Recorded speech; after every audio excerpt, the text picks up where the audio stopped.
Welcome to Luca and Miguel. Enjoy the video. You begin with the essentials: tools and a clear drivetrain. Shift to the smallest chainring and smallest cassette cog so the chain is slack. This makes separation easier and protects your derailleur. If the chain has a quick link, open it with pliers or by hand. If not, position the chain tool over a pin and push it out partially to free a link. Once the link is separated, remove the old chain and clean the drivetrain surfaces before fitting a new chain. Now you measure and size the replacement chain accurately. Thread the new chain around the largest chainring and largest cassette cog. Do not route it through the rear derailleur, so you capture the maximum required length.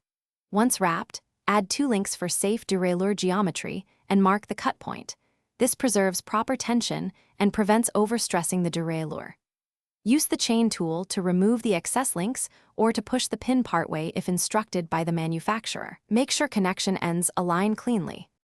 Install the sized chain by routing it through the rear derailleur pulleys and bringing the ends together. Connect using the supplied master link. Ensure clip orientation and snap it fully, or press the joining pin with the chain tool until flush if using a rivet-style chain.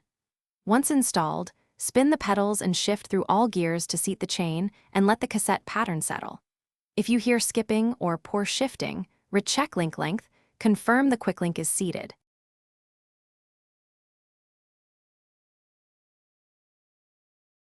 Thanks for watching and please subscribe.